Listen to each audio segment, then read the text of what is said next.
Of all the weapons that German soldiers faced during World War II, one stood out above all others as the most feared: American artillery. Not the fearsome Sherman tanks that rolled across France and Germany, not the waves of P-47 Thunderbolts and P-51 Mustangs that dominated the skies, but rather the methodical, devastating, and seemingly omnipresent rain of American artillery shells. After the war, when German veterans were interviewed about their experiences fighting the Western Allies, they consistently ranked American artillery as the most effective and terrifying weapon they encountered. This wasn't mere propaganda or exaggeration. It was a sober assessment born from brutal experience on the battlefield. Today we'll explore why German soldiers feared American artillery more than tanks, examining the technological innovations, tactical superiority, and sheer firepower that made US artillery the king of the battlefield. To understand why American artillery was so feared, we must first examine what made it different from the artillery of other nations. The German Wehrmacht itself possessed excellent artillery, particularly the legendary 88 gun that served in both anti-aircraft and anti-tank roles. The Soviets had massive quantities of artillery that they used with devastating effect. The British had their own respected artillery traditions.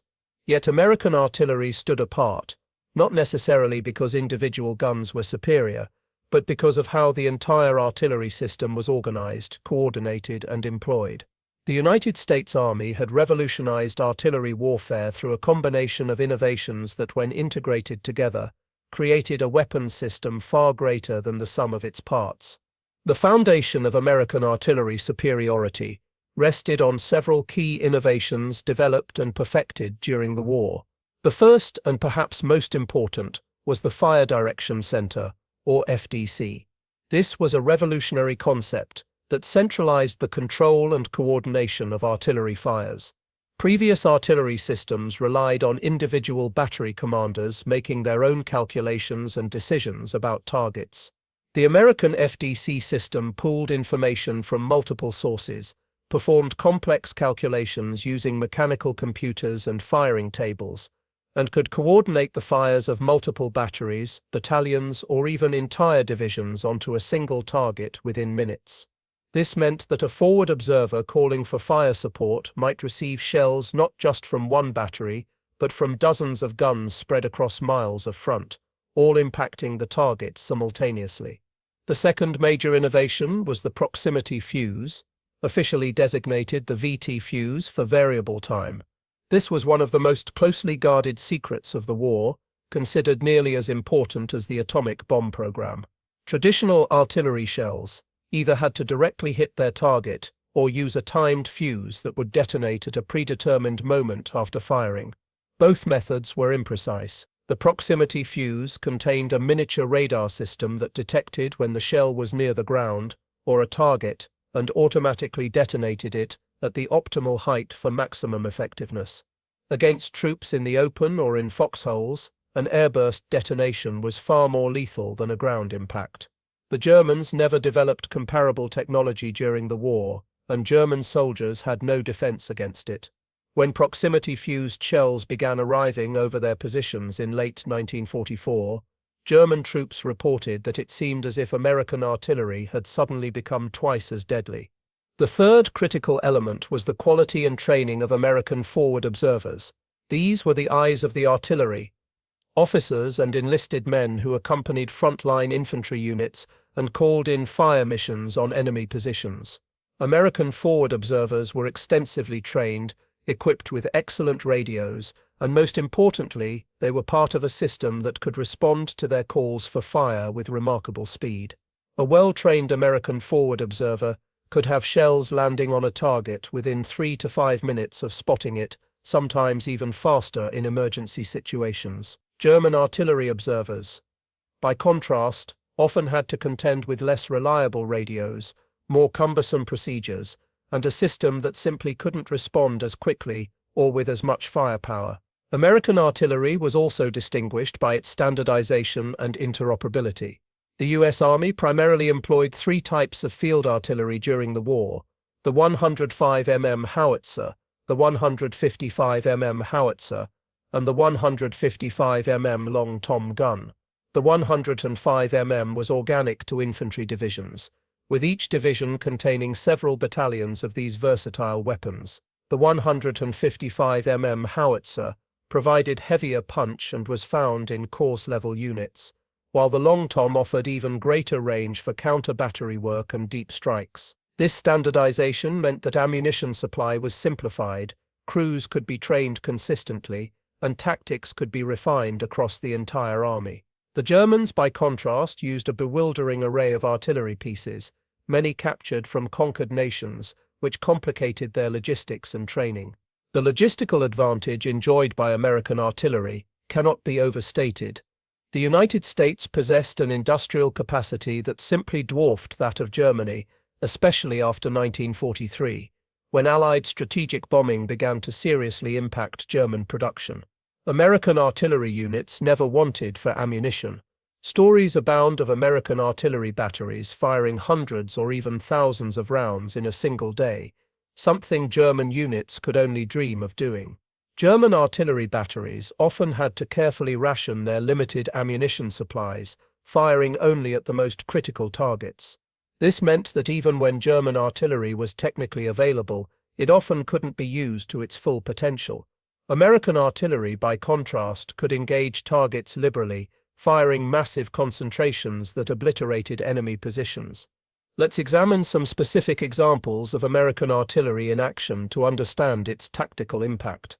During the Battle of the Bulge in December 1944, American artillery played a crucial role in stopping the German offensive. At the town of Bastogne, surrounded American forces were supported by artillery firing from outside the encirclement.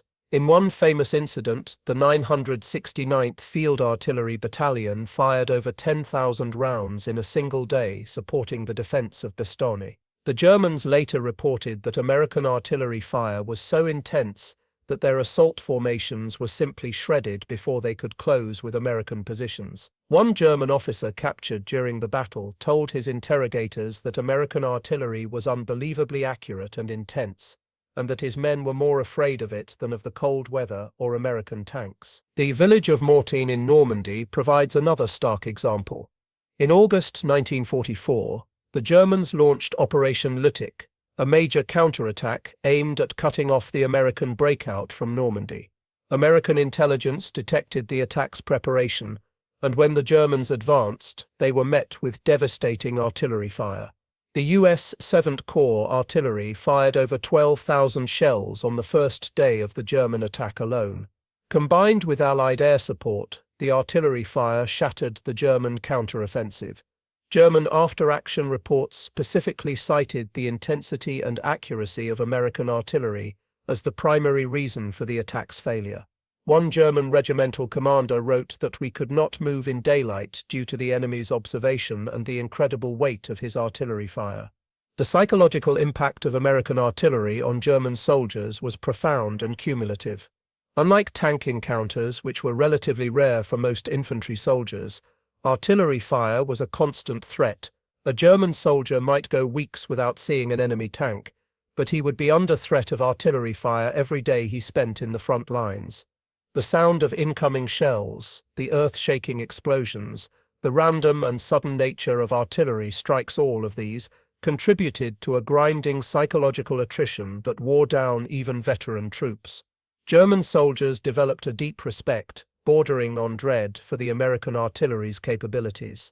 They learned that exposing themselves, gathering in groups, or staying in one position too long invited swift and deadly artillery fire.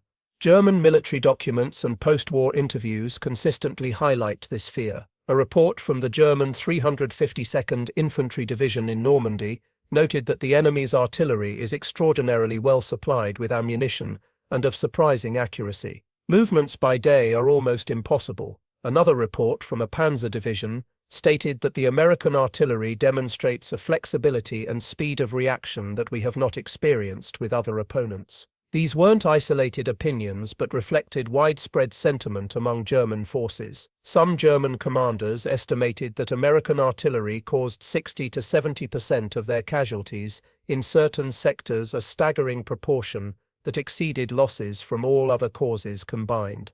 The time on target, or TAT, technique exemplified American artillery's tactical sophistication. This was a method where fire from multiple artillery batteries, sometimes spread across miles of front, was coordinated so that all shells landed on the target simultaneously. The forward observer would call in the fire mission, and the fire direction centers of multiple units would calculate their firing data so that shells with different flight times would all arrive at the same moment. The effect was devastating. Unlike a rolling barrage where shells gradually intensified, allowing defenders time to take cover, a TOT strike gave no warning. One moment there was silence. The next, hundreds of shells were exploding across the target area simultaneously. German soldiers who survived TOT strikes described them as apocalyptic events that left survivors stunned and disoriented. The effectiveness of American artillery was enhanced by excellent communications equipment. American artillery units were equipped with reliable radios that allowed rapid communication between forward observers, fire direction centers, and gun batteries. The SCR 610 radio, for example, provided clear voice communication over distances of several miles, even in adverse weather conditions. German artillery relied more heavily on telephone lines, which were vulnerable to being cut by enemy fire or movement. When their wire communications failed, German units often had to resort to runners or signal flags, dramatically slowing their response time.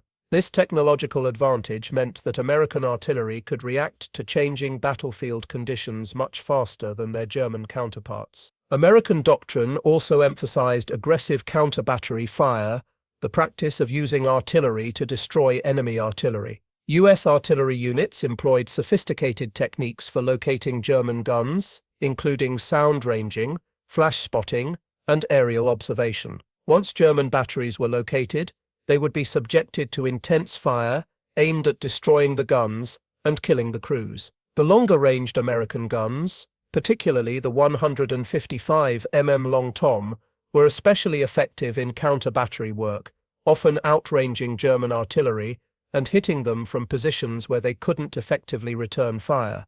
This meant that German artillery not only had less ammunition to fire, but also had to operate under constant threat of being targeted themselves, further reducing their effectiveness. The integration of artillery with other arms was another American strength.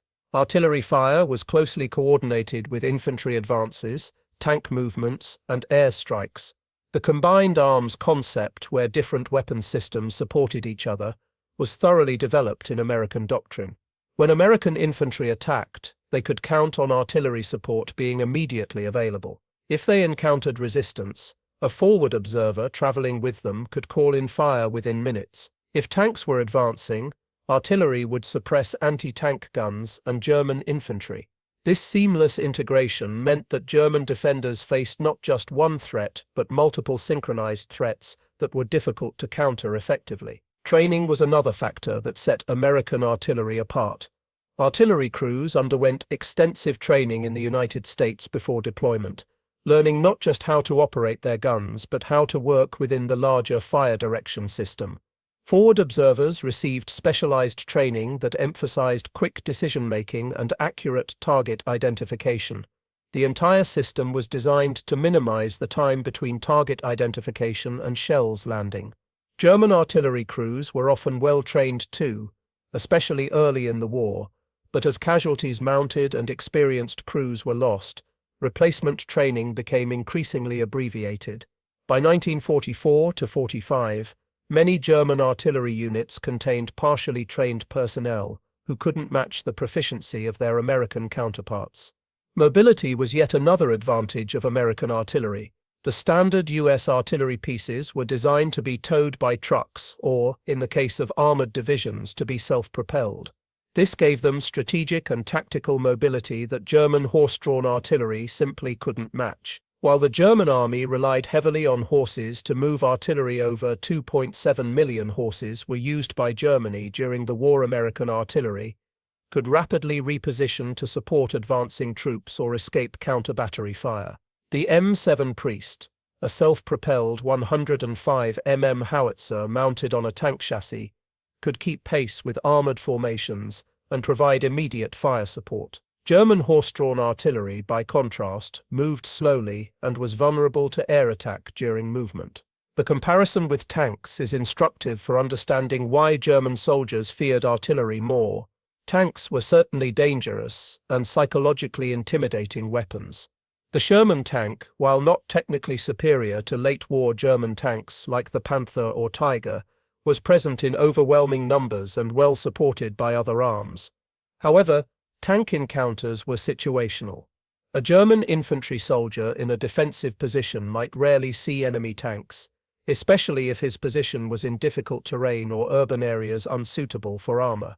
Anti-tank weapons, from Panzerfausts to 88mm guns, gave German infantry means to fight back against tanks.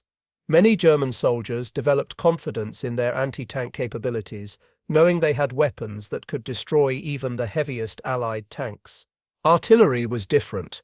There was no effective infantry defense against a sustained artillery barrage. A soldier could dig a deeper foxhole, but a direct hit would still kill him. He could spread out to minimize casualties from a single shell, but American forward observers would simply adjust fire to cover a larger area. The randomness of artillery was particularly psychologically devastating. A shell might land directly on one foxhole, killing everyone inside, while soldiers 10 meters away survived unscathed. This arbitrariness created a sense of helplessness that tank combat didn't produce. Against a tank, a soldier felt he could at least fight back, even if his chances weren't good. Against artillery, he could only endure and hope to survive. German tactical doctrine had to adapt to the reality of American artillery superiority, but these adaptations were often inadequate. German units learned to avoid concentrating troops, to move primarily at night, and to dig extensive defensive positions. However, these measures reduced their tactical effectiveness. Dispersed troops couldn't mass for counterattacks. Night movement was slow and difficult. Extensive digging required time and labor that wasn't always available. Moreover, American tactics evolved to counter German adaptations. Forward observers became skilled at detecting even small movements or signs of German positions. Artillery harassment fire, where shells were randomly fired at likely German positions throughout the day and night, prevented rest and gradually eroded morale even when casualties were light. The sheer quantity of American artillery should not be underestimated. A standard U.S. infantry division in 1944–45 contained 4 battalions of artillery, 3 battalions of 105mm howitzers, and 1 battalion of 155mm howitzers totaling 72 guns, organic to the division. Additionally, corps and army-level artillery units could be attached to support divisions during operations. During major offensives, divisions might have double or triple their normal artillery support. The Germans, struggling with production shortfalls and losses, often couldn't maintain their artillery establishments at full strength. Many German divisions by 1944 had significantly fewer guns than their authorized strength, and those guns they did have were often low on ammunition. One specific testimonial from a German officer captures the reality of facing American artillery. Generalleutnant Fritz Bayerlein, who commanded the Panzer Lehr Division, stated after the war the American artillery was most impressive. I had never seen such overwhelming fire. I have never before experienced such overwhelming firepower. In Normandy, the artillery was unbelievable. You could not move without being plastered. We could not leave our positions in daylight. The American artillery was so much better than anything we had experienced before. This from a veteran officer who had fought in Poland, France, North Africa, and the Eastern Front, someone who had experienced Soviet artillery, which was famously abundant.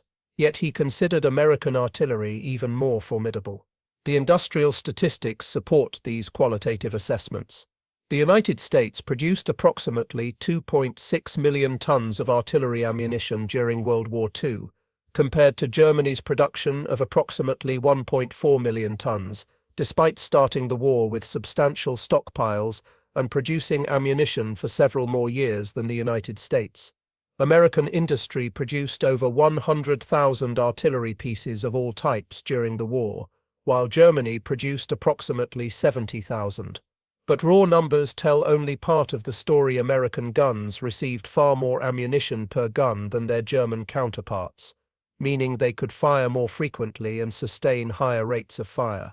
Some estimates suggest that American artillery fired twice as many rounds per gun as German artillery during comparable periods. The impact of American artillery extended beyond the immediate physical casualties it inflicted.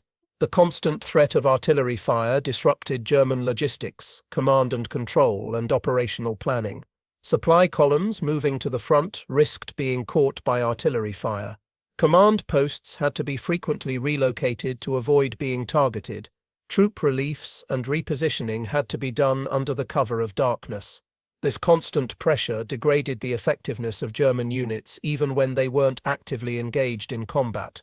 Officers and men were chronically exhausted from lack of sleep, stress, and the psychological strain of living under constant threat. Medical officers reported increasing cases of combat fatigue and psychological breakdown specifically attributed to artillery fire. The effectiveness of American artillery was dramatically demonstrated during the Rhineland campaign of early 1945. During Operation Grenade, the American Ninth Army's attack across the Robber River, artillery preparation included over 45 minutes of sustained fire from more than 1,000 guns. German defenders reported that the barrage was so intense that communications were completely disrupted. Many bunkers and fortifications were destroyed, and survivors were too stunned to offer effective resistance when American infantry crossed the river. One German prisoner stated that we could do nothing but lie in our bunkers and pray. When the Americans came, we were too shaken to fight. This level of fire preparation was something German forces could not replicate in the West during this period, as they simply lacked the guns and ammunition. American artillery also benefited from superior observation capabilities. Beyond forward observers with infantry units, American forces employed aerial observation posts, light aircraft like the L-4 Grasshopper that flew over the battlefield spotting targets and adjusting artillery fire. These aircraft could see far beyond the front lines, identifying German positions, movement, and activities that ground-based observers couldn't detect. German forces had limited capability to engage these slow-flying aircraft, as their fighters were increasingly focused on countering Allied bombers and their anti-aircraft guns were deployed to protect rear areas. This aerial observation gave American artillery an intelligence advantage that multiplied its effectiveness, allowing it to strike targets that German commanders thought were safely behind the lines. The weather conditions often encountered in the European theatre of operations actually favored artillery over tanks. The winter of 1944–45 was particularly harsh, with mud, snow, and cold temperatures limiting tank mobility and mechanical reliability. Artillery, by contrast, could continue firing in almost any weather. Rain and mud that bogged down tanks didn't prevent artillery from shelling German positions. In fact, German soldiers sometimes reported that bad weather, which grounded Allied aircraft and slowed tank operations, only seemed to increase the relative importance of artillery as the primary source of Allied firepower. A German soldier might hope that rain would prevent air attacks and tank movements, but he knew the artillery would keep firing regardless of weather. Chemical shells, while rarely used in their intended role during World War II in Europe, added another dimension to American artillery's psychological impact. American artillery units were equipped with chemical shells containing mustard gas or other agents, and both sides knew it. The threat that chemical weapons might be used if Germany employed them first acted as a deterrent, but it also meant that German soldiers knew American artillery had the capability to deliver chemical attacks if ordered. This latent threat added another layer of fear to the already formidable American artillery. German troops had to carry gas masks and maintain chemical defense equipment, adding to their logistical burden, even though chemical weapons were never actually employed by either side on the Western Front. The difference in artillery philosophy between American and German forces reflected broader differences in their respective military cultures and resources. German artillery doctrine emphasized precision, carefully planned fires on carefully selected targets, with ammunition conservation always in mind. American doctrine emphasized overwhelming firepower when in doubt, call for more fire, saturate the target area, and accept that some ammunition might be wasted if it ensured mission success. This American approach was only possible because of the massive industrial and logistical capabilities of the United States. A German officer might look at American fire missions and think them wasteful, but he couldn't deny their effectiveness. Dead German soldiers were testament to the validity of the American approach. The experience of the German soldiers at Falaise Pocket in August 1944 provides a particularly vivid example of American artillery's destructive power. As German forces attempted to escape the Allied encirclement, they came under intense artillery fire from American, British, and Canadian guns. The roads and fields became killing zones where German columns were systematically destroyed. One German officer who survived described seeing nothing but craters and destroyed vehicles, dead horses and dead men. The artillery fire never stopped. It was impossible to move. We could only hide and hope. Estimates suggest that Allied artillery killed thousands of German soldiers and destroyed hundreds of vehicles during the battle. The Falaise Pocket demonstrated what concentrated Allied artillery could achieve when German forces were caught in a confined area.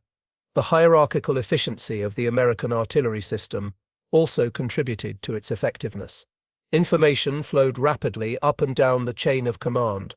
A company-level forward observer could, if the situation warranted, call for fire from division or even corps artillery within minutes. The system was designed to provide the maximum amount of firepower to the point where it was needed most, as quickly as possible.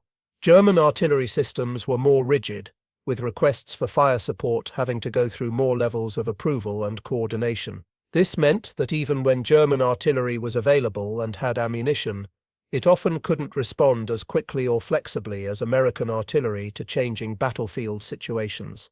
The impact of American artillery on German armor is worth noting, even though we're comparing artillery to tanks.